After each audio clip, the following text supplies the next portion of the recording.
Lawyer గారు, ఈ registration చాలా జాగ్రత్తగా జరగాలి. పాపం పేద ప్రజలు, వాళ్ళకి ఏ అన్యాయం జరగకూడదు. మీరేం కంగారు పడకండి, అన్ని నేను చూసుకుంటా. లాయర్,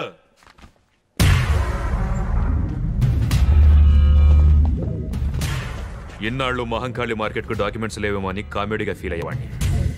కానీ సీరియస్గా డాక్యుమెంట్స్ మీ దగ్గర ఉంచుకొని నన్ను కమెడియన్ చేస్తున్నావే. ఎవరైనా సరే లీగల్గా వెళ్తే నేను సీరియస్ అవుతాను. ఈ డాక్యుమెంట్స్ నా పేరున రాసి నేనిచ్చే డబ్బు తీసుకుని వెళ్ళిపో. అనవసరంగా ఈ విషయంలో జోక్యం చేసుకోవద్దు. మహంకాళి మార్కెట్ని ఎన్నో ఏళ్లుగా అక్కడే ఉంటున్న వాళ్ళకి రిజిస్ట్రేషన్ చేస్తాను. దయచేసి ఇక్కడి నుంచి వెళ్ళిపోండి. అయితే ఓ పని చేద్దాం, ఒక్క నయా పైసా కూడా ఇవ్వను. డాక్యుమెంట్స్ మీద సంతకం చెయ్యి. ఏంటి బెదిరిస్తున్నావా? నువ్వు తలకిందులుగా తపస్సు చేసినా సరే మహంకాళి మార్కెట్ నీకు దక్కదు. అయితే ఇంకో పని చేద్దాం, మహంకాళి మార్కెట్, నువ్వుండే ఇల్లు అన్నీ నాకే రాసిచ్చాయి. నోర్మాయ్, నువ్వేంటి పెద్ద మొనగండి అనుకుంటున్నావా? నా ప్రాణం పోయినా సరే నువ్వు అనుకున్నది మాత్రం జరగదు. ఓ,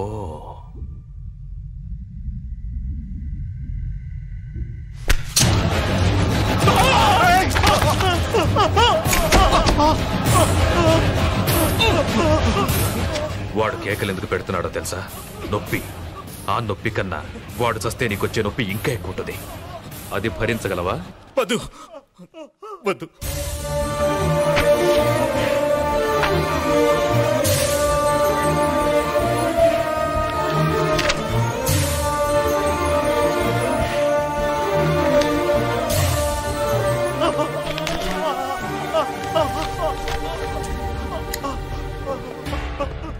నువ్వు కామెడీగా సంతకం చేసావు సరే, రేపు సీరియస్గా కోర్టు కేసు అని ప్రొసీడ్ అయితే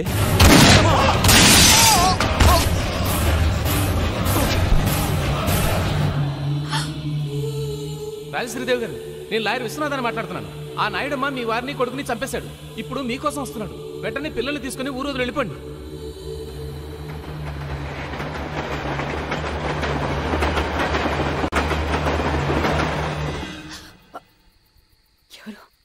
అమ్మా అమ్మా నేను అమ్మా అమ్మా nothing to worry, just it's a mild attack. ఇంతకుముందు ఎప్పుడు వచ్చిందా? లేదు సార్. బ్లాక్స్ ఉన్న ఏమన్నా డౌట్? ఎనీహో, రేపు ఒకసారి యాంజియోగ్రామ్ చేద్దాం. ఓకే, అలాగే right. Hello Shweta, how are you? Fine uncle. ఏంటి ఇలా వచ్చావు? 21st లిల్లీ బర్త్డే, మీరు తప్పకుండా రావాలి. డెఫినెట్లీ, తప్పకుండా. అంకుల్, ఇప్పుడు మాట్లాడి వెళ్ళాడే, అతనికి ఏంటి ప్రాబ్లం? ప్రాబ్లం అతనికి కాదు, వాళ్ళ అమ్మకి మైల్డ్ హార్ట్ అటాక్.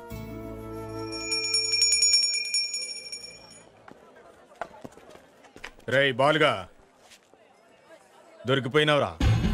నీ గురించి అన్నాక తెలిసిపోయింది. దాసన రమ్మంటుండు, బయలుదేరు.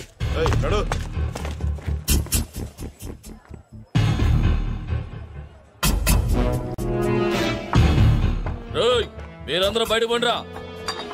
మీరు కూడా రాండ్రా. ఏమ్రా, నీకెవ్వరు లేరా? లేరన్నా. అమ్మ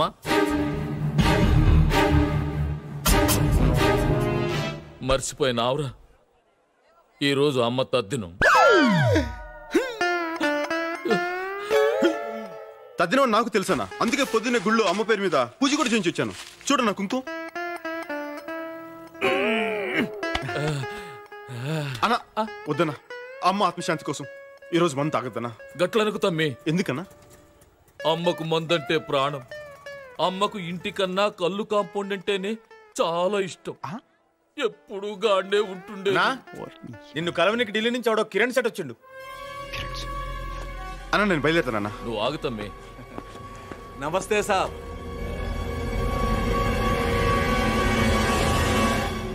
మిమ్మల్ని ఎక్కడో చూసినట్టు. ఈయన మన తమ్ముని లెక్కలే. నువ్వు వచ్చిన పని ఏందో చెప్పు. ఆహా, ఏం లేదు సాబ్. మహంకాళి మార్కెట్ అమ్మకానికి ఉందన్నారు. నాయుడమ్మ మీరు ఎంత చెప్తే అంతని తెలిసింది. మీరే ఎలాగైనా డీల్ చేసి నాకు ఈ సహాయం చెయ్యాలి. సర్లే, నాయుడమ్మ దుబాయ్ నుంచి రాగానే నేను మాట్లాడతానులే. నువ్వు మంచిది సాబ్, వెళ్ళొస్తాను.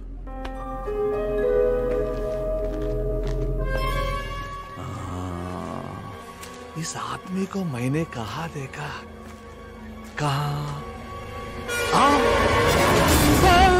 గుర్తుకొచ్చిందా? మర్చిపో. నా గురించి చెప్తావా? నేనేంటో తెలుసుగా. ఇంకోసారి ఏరియాలో కనిపించావు పో.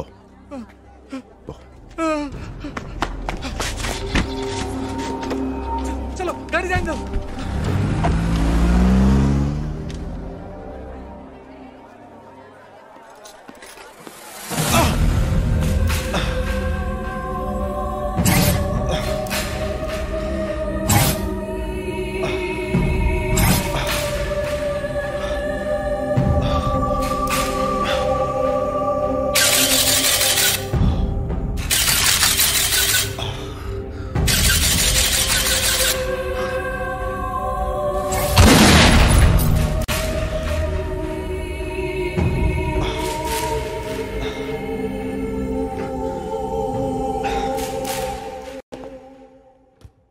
అమ్మకి ఎలా ఉంది? అత్తయ్య పర్లేదునా? అక్కడికి వెళ్లకుండా ఉండలేకపోయాను. అర్థం చేసుకోగలనమ్మా, కానీ కొన్నాళ్ళు ఆగాలి, తప్పదు. వదినా ఏంటి ఇవని? మన చెర్రీ ఫ్రెండ్ లిల్లీ అంటే శ్వేత లేదు, వాళ్ళ అంకలే ఈ హాస్పిటల్ చీఫ్ అట. 3 సార్లు వచ్చి చూసెళ్లారు. విఐపీలా చూసుకుంటున్నారు. హాయ్ బాలు, నేను చెప్తుంది ఈ అమ్మాయి గురించే, శ్వేత. హలో. హలో ఆంటీ, ఎలా ఉంది? పర్వాలేదమ్మా.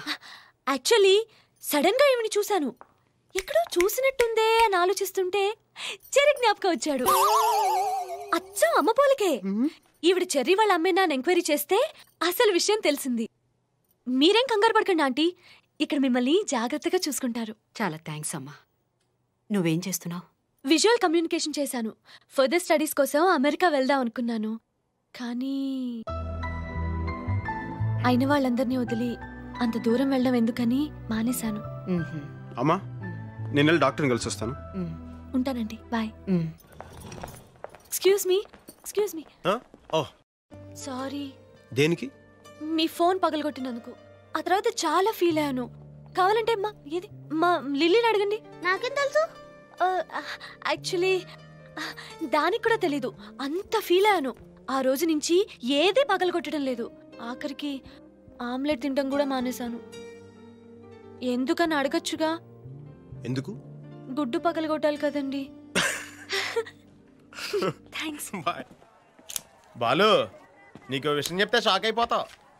వద్దులే, చెప్పుకో. నువ్వు వద్దనే సరే నేను చెప్తాను. మన శ్వేత ఉంది కదా, తను లవ్ చేస్తాను తెలుసా?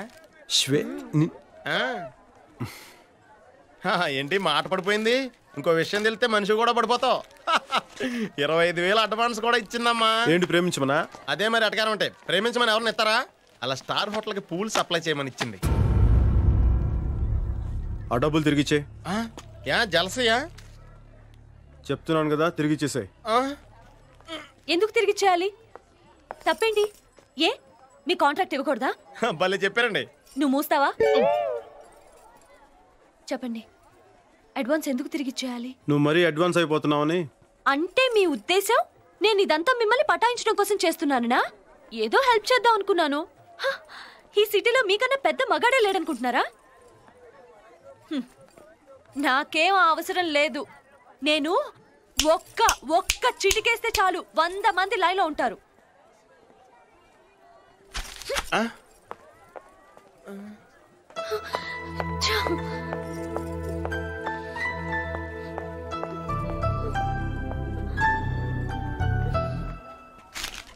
నువ్వేంట్రా అలా ఉన్నావు?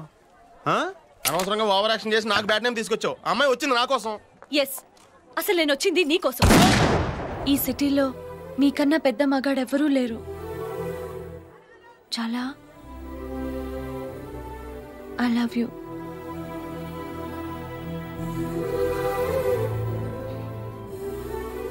ఒక అమ్మాయిని నేను సిగ్గు విడిచి అడుగుతుంటే మాట్లాడవేంటి? అసలు నాకేం తక్కువ? నీకు నా గురించి తెలీదు. ఈ కనిపించే ఆటపాట బయటికి గాని లోపల లేదు. నేను నిన్ను ప్రేమించడం లేదు. ఒకవేళ నాకు తెలియకుండా నేను నీకు అలాంటి ఫీలింగ్స్ కలగజేస్తుంటే దానికి నన్ను క్షమించు.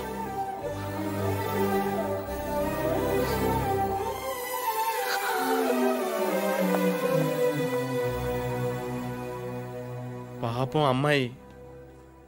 ఏంట్రా పాపం? మనం వచ్చిన పని మర్చిపోయావా?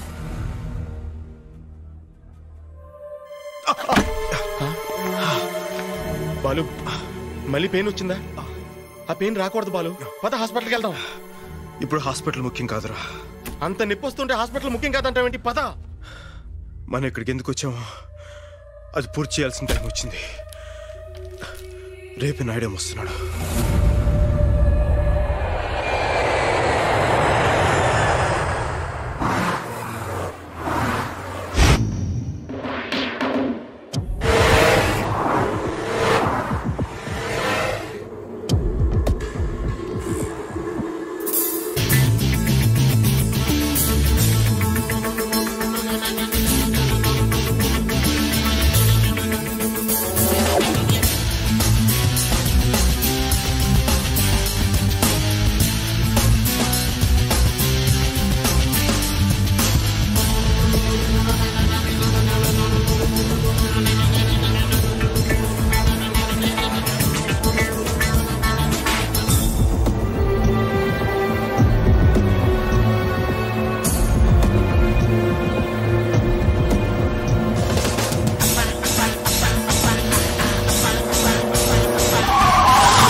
నేను చెప్పేది ఎవర్రా నువ్వు?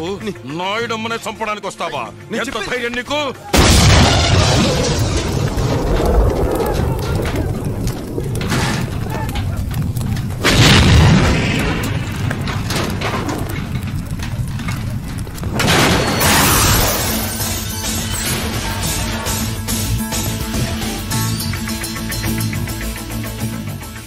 ఇప్పటికన్నా అర్థమైందన్న ఏం జరిగిందో? ఎయిర్పోర్ట్ నీ గురించే వెళ్ళానన్నా. అక్కడ నీ కార్లో ఎవరు బాంబు పెట్టారని చెప్తే తెలిసి మిమ్మల్ని కాపాడడానికి వచ్చానన్నా. చూసావన్నా ఏం జరిగిందో? అబద్ధం చెప్పకు. నాకు అబద్ధం చెప్పాల్సిన అవసరం ఏంటి సార్? మీ పోలీసు వాళ్ళకి కామెడీగా అనుమానించడం తప్ప సీరియస్ గా కాపాడడం రాదు. బాబు సార్, నీ పేరేంటి? బాలు అన్న, మన పోరగాడే, చాలా షార్పు. చూడగానే తెలుస్తుంది. ఇదా రమణగాడి పని అయ్యి ఉంటుంది.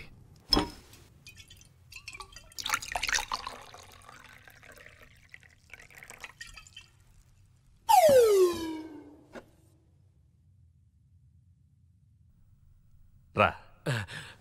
చుప్. బాలు, నువ్వు రామ్మా.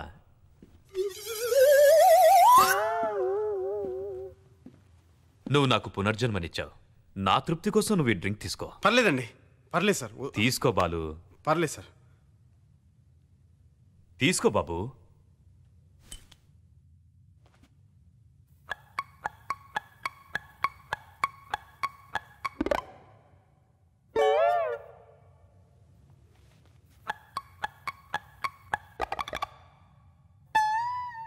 నువ్వు దుబాయ్ వెళ్ళిన పని ఏమైంది? అమ్మేశారా? మహంకాళి మార్కెట్ మొత్తం అమ్మేశాను. 200 కోట్లకి. కొన్నదెవరో తెలుసా? Khan. Khan? Delhi underworld don Khan. వాడు తిహార్ జైల్లో కదా ఉన్నాడు. బెయిల్లో వచ్చి దుబాయ్ వెళ్ళాడు. పాస్పోర్ట్ ఎలా వచ్చింది? అదేరా ఖాన్ అంటే.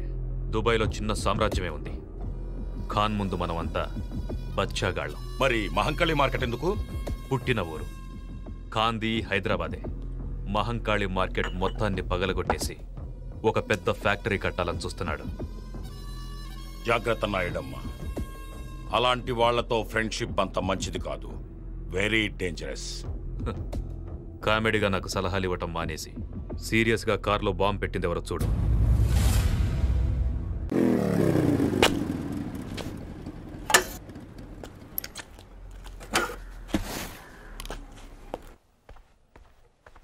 అన్నా, అన్నా, అన్నా, అన్నా. ఏంటి బాలు? అన్నా ఈరోజు పేపర్ చూసావా అన్నా?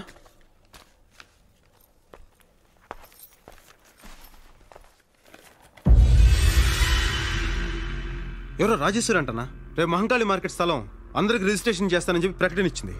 రాజేశ్వరి మళ్ళీ ఊళ్ళోకి వచ్చిందా? నారాయణ, పేపర్ చూసావా? చూశాను. ఏంటిదంతా? నువ్వేం భయపడకు. ఆ డాక్యుమెంట్స్ నీ దగ్గర ఉన్నంత వరకు ఎవరేం చేయలేరు. సర్లే అన్నా, మీరేమనుకున్నంటే ఒక మాట చెప్తాను. ఏంటది? నెల రోజులుగా మీరు ఊళ్ళో లేరు. మీరు ఊళ్ళో లేని నెల రోజుల్లో ఏమేమో జరిగినాయి. మీరు ఊర్లోకి రాగానే మీ కారుకి ఎవరో బాంబు పెట్టారు. ఇప్పుడు రాజేశ్వరీదేవి పేరు మీద ఎవరో ప్రకటన ఇచ్చారు. వీటన్నిటిని బట్టి చూస్తుంటే డాక్యుమెంట్స్ సేఫ్గా ఉన్నాయో లేదో నేను చెప్పి నాకు చిన్న డౌట్గా ఉందన్న. పైగా కొన్నది కానన్నారు. ఆయన చాలా డేంజరస్ మనిషిని డీసీపీ గారు కూడా చెప్పారు. ఒకసారి డాక్యుమెంట్స్ సేఫ్గా ఉన్నాయో లేదో ఒకసారి చెక్ చేసుకున్నా.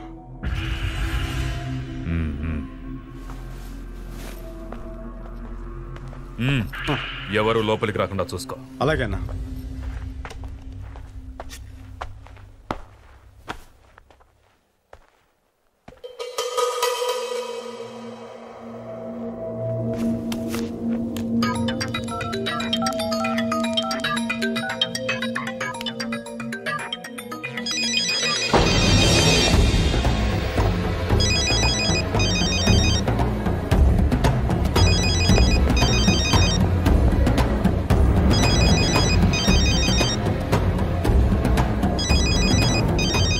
అన్నా, ఆగు. ఎందుకు వచ్చావు లోనకి? అన్నా ఫోన్ అన్నా.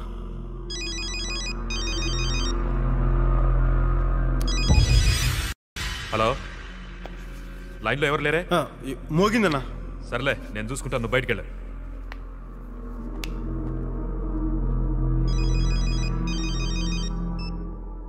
నారాయణ.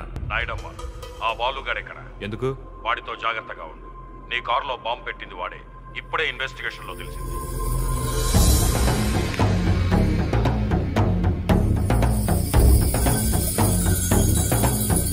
రేయ్, ఎవడ్రా నువ్వు?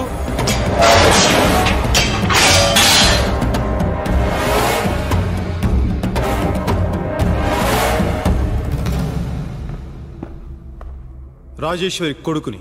ఎందుకొచ్చావు? నీ దగ్గరున్న డాక్యుమెంట్స్ కోసం, వాటి మీద నీ సంతకం కోసం, మహంకాళి మార్కెట్ స్థలం కోసం, జనంకి రంగారావు గారు ఇచ్చిన మాట కోసం. ఎంత సీరియస్ గా కామెడీ చేస్తున్నావురా కుర్ర కుంక!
ఆ.